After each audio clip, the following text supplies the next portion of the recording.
तो hello everyone and welcome to my class. तो यार आज की वीडियो में हम मूल कॉन्सेप्ट पढ़ने वाले हैं जेई के लिए। तो स्टार्ट करते हैं। तो यार ये सबसे पहले स्टार्ट होता है मैटर के साथ कि मैटर क्या होता है। मैटर अब कैजुअल भाषा में सुनने में थोड़ा सा अजीब सा लगता है, तो उसलिए हम सिंपल भाषा के लिए सब्सटेंस यूज़ कर लेते हैं। सब्सटेंस का मतलब भी सेम होता है और सुनने में भी अच्छा लगता है। तो anything that has mass and occupy space is called matter. ये तो बेसिक डेफिनेशन है। इसकी क्लासिफिकेशन होती है फिज़िकल क्लासिफिकेशन और केमिकल क्लासिफिकेशन। फिज़िकल में हमारे पास तीन क्लासिफिकेशन आती हैं, सॉलिड, लिक्विड एंड गैस। इन तीनों के केमिस्ट्री में अलग अलग चैप्टर्स हैं। सॉलिड का सॉलिड स्टेट, लिक्विड का लिक्विड सॉल्यूशन, गैस का गैशियस स्टेट। तो अब केमिकल क्लासिफिकेशन करते हैं यार मैटर की। तो दो क्लासिफिकेशन होती हैं ब्रॉडली, मिक्सचर्स और प्योर सब्सटेंसेस। मिक्सचर की क्या क्लासिफिकेशन होती है, homogeneous mixture and heterogeneous mixture. Homogeneous mixture वो होते हैं जिसमें थ्रू आउट जो कॉम्पोजिशन होता है वो यूनिफॉर्म रहता है। मतलब जैसे अगर मैं किसी ग्लास में शुगर डिज़ोल्व करूँ और मैं ग्लास डिज़ोल्व होने के बाद अगर मैं चेक करूँ कि ग्लास के टॉप से मैंने एक चम्मच सॉल्यूशन बाहर निकाला और ग्लास के बॉटम से मैंने एक चम्मच सॉल्यूशन बाहर निकाला, तो दोनों का जो कॉम्पोजिशन होगा वो सेम होगा। अब वैसे ही हम किसी हीट्रोजीनियस मिक्सचर में बात करें तो जैसे मैंने सैंड को वाटर में मिक्स करने की कोशिश की। जाहिर सी बात है वो होगा तो नहीं। तो मिक्स करने की कोशिश की, एक बार उसको अच्छे से स्टिर कर दिया और फिर मैंने टॉप से निकाला थोड़ा मिक्सचर और फिर मैंने बॉटम से निकाला। तो जाहिर सी बात है सेडिमेंटेशन की वजह से बॉटम में ज़्यादा हो गया होगा सैंड इकट्ठा। तो कंक्लूजन क्या निकाला कि वो कॉम्पोजिशन जो है वो यूनिफॉर्म नहीं रहेगा हीट्रोजीनियस में। ठीक है। तो अब प्योर सब्सटेंसेस में आते हैं यार। प्योर सब्सटेंसेस की क्लासिफिकेशन है एलिमेंट और कंपाउंड। तो अब एलिमेंट क्या होता है, it is a pure substance which contains only one type of atoms. जैसे अब मेरे पास आयरन का कोई पीस है, उसमें सिर्फ आयरन के ही एटम्स होंगे, वो क्या होगा, एलिमेंट होगा। अब अगर मेरे पास कोई अलॉय होता है तो उसमें तो सारे मेटल्स के सारे सारे चीज़ों के एटम्स होते हैं ना, तो वो एलिमेंट नहीं कहला सकता। तो एलिमेंट क्या होता है, प्योर सब्सटेंस होता है which contain only one type of atoms. Example hydrogen हो गया, कार्बन हो गया, आयरन हो गया, सिल्वर हो गया, एक्सेट्रा।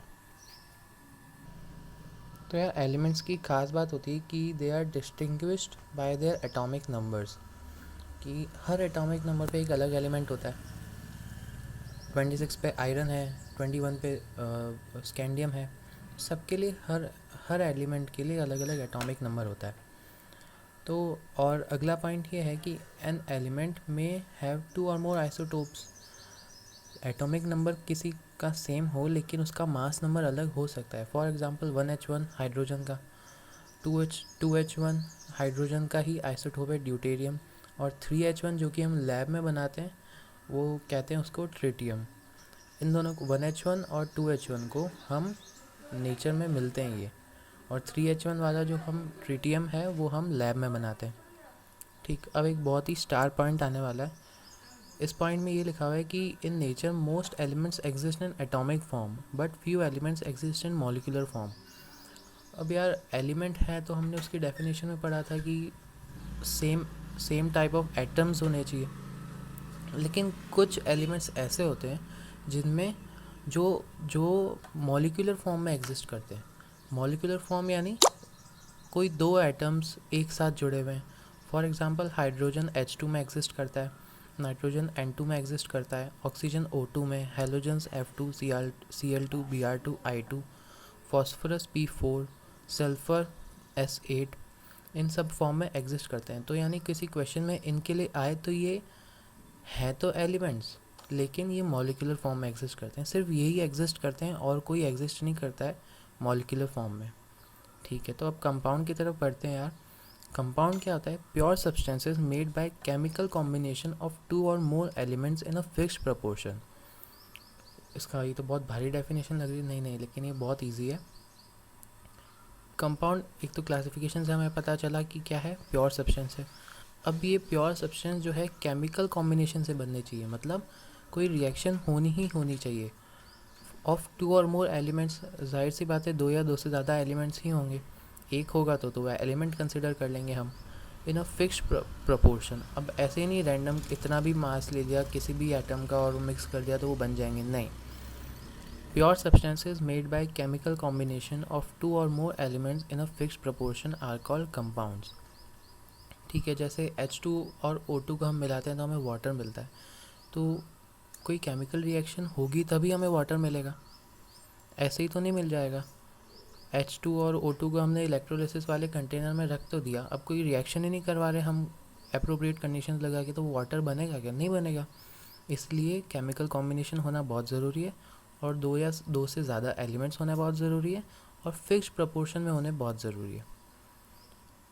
ठीक, अब इसके एग्जांपल क्या होंगे? Water, methane, glucose, urea etcetera. Methane किस किस से बना है, किस किस से मिलकर बना है? कार्बन और हाइड्रोजन के बीच में। और कार्बन का कितना परसेंट होता है? 75% बाय मास, और हाइड्रोजन का होता है 25% बाय मास। ये हम आगे निकालना सीखेंगे कि कैसे निकालते हैं, कितना परसेंट क्या है। तो यार अब कंपाउंड्स में आगे और बढ़ते हैं, तो इसमें एक इम्पॉर्टेंट पॉइंट आता है कि all compounds always exist in molecular form. अब कंपाउंड्स जो हैं वो एटम की फॉर्म में एग्जिस्ट नहीं कर सकते, वो किस में एग्जिस्ट करेंगे? मॉलिक्यूल की फॉर्म में ही एग्जिस्ट करेंगे। और जो आयोनिक कंपाउंड्स हैं, मतलब जैसे कोई कंपाउंड है वाटर, इसका एक स्मॉल यूनिट, इसका जो सबसे छोटा यूनिट होगा वो क्या होगा? मॉलिक्यूल होगा। वैसे ही आयनिक कंपाउंड का सबसे छोटा यूनिट कौन सा होता है? छोटे यूनिट को क्या कहते हैं? फॉर्मूला यूनिट कहते हैं। वो एक बहुत ही ज़्यादा इंपॉर्टेंट नोट आ रहा है। यूनिट पार्टिकल ऑफ कंपाउंड क्या होगा? ऑलवेज मॉलिक्यूल होगा, हमेशा मॉलिक्यूल होगा। और यूनिट पार्टिकल ऑफ एलिमेंट क्या होगा? एटम भी हो सकता है और मॉलिक्यूल भी हो सकता है। क्यों? क्योंकि हमने यहाँ पढ़ा था कि कुछ एलिमेंट्स ऐसे होते हैं जो मॉलिक्यूलर फॉर्म में एग्जिस्ट करते हैं। तो अगर मैं पूछूं कि हाइड्रोजन का यूनिट पार्टिकल क्या है, तो वो क्या होगा? H2 होगा, क्योंकि वो एक मॉलिक्यूल है तो वो एलिमेंट, लेकिन मॉलिक्यूलर फॉर्म में एग्जिस्ट कर रहा है। यूनिट पार्टिकल ऑफ एलिमेंट क्या हो सकता है? या तो एटम हो सकता है, जैसे आयरन हो गया, कोई और भी हो गया,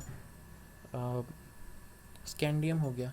ये सारे एलिमेंट्स जो हैं एटम की फॉर्म में एग्जिस्ट कर सकते हैं, लेकिन एलिमेंट कभी कभी मॉलिक्यूल की फॉर्म में भी एग्जिस्ट करते हैं। वो कौन से एलिमेंट होते हैं जो हमने पहले डिस्कस की? Hydrogen, nitrogen, oxygen, halogen, phosphorus, sulphur etcetera. यहाँ पे लिखा हुआ भी है एटम्स और मॉलिक्यूल्स फॉर फ्यू। अब आगे की बात हम अगले लेक्चर में करेंगे।